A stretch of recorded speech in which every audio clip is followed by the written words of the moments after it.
Pro-Chancellor UMK Datuk Profesor Insinyur Teknologis Dr. Arham Abdullah menyantuni keluarga Allahyarham Muhammad Amidi Abdullah di kediamannya di Kampung Banggol Maka Cawas, Tanah Merah, Kelantan. Beliau yang bersimpati di atas kemalangan membabitkan pelajar Dr. Falsafah PhD dari Fakulti Biokejuruteraan dan Teknologi FPKT UMK dan menyampaikan ucapan salam takziah kepada keluarga Allahyarham. Datuk Profesor Insinyur Teknologis Dr. Arham menyifatkan pemergian Allahyarham merupakan satu kehilangan besar buat universiti kerana beliau adalah pelajar cemerlang dan disenangi rakan sahabat serta para pensyarah di UMK. Program Conservation is Conversation CIC 2025 merupakan anjuran Fakulti Sains Bumi FSB telah mendapat sambutan meriah dengan kehadiran 500 pengunjung terdiri daripada pelajar sekolah, individu dan masyarakat sekitar Jeli dan Tanah Merah. UMK komited meningkatkan kesedaran mengenai kepentingan pemeliharaan biodiversiti dan ekosistem dengan menganjurkan program CIC 2025 untuk menerapkan ilmu secara praktikal melalui pendekatan pendidikan masyarakat untuk memastikan pelestarian kepelbagaian biologi terpelihara.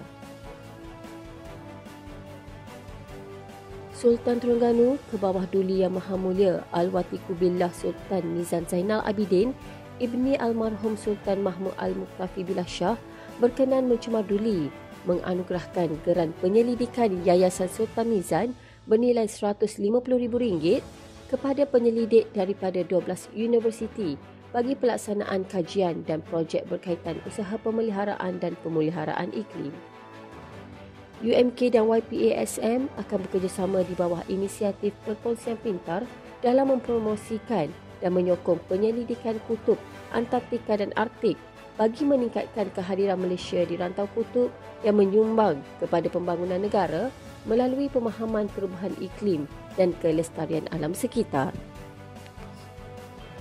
Pengerusi Lembaga Pengarah Universiti Malaysia Kelantan UMK Datuk Dr. Hassan Basri Awam Makdahan dan pengurusan kanan universiti menziarahi waris kepada almarhum Muhammad Amidi bin Abdullah di Kampung Cawas, Tanah Merah, Kelantan.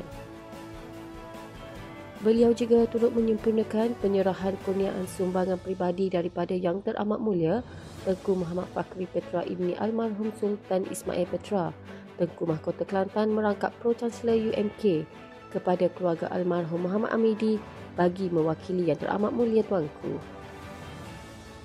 Datuk Dr. Hassan Basri turut menyantuni saudara Wan Ahmad Akmal bin Wan Mustafa merupakan mantan enumerator di Pusat Tekno Keusahawanan Emas, Logam Nadir Bumi dan Bahan yang masih menerima rawatan di unit rawatan rapi ICU Hospital Tanah Merah, Kelantan yang sama terlibat dalam kemalangan di UMK Kampus Jeli. Beliau kemudian membuat rawatan ke kolam takungan air UMK Kampus Jeli, lokasi kemalangan yang berlaku pada 2 Disember baru-baru ini.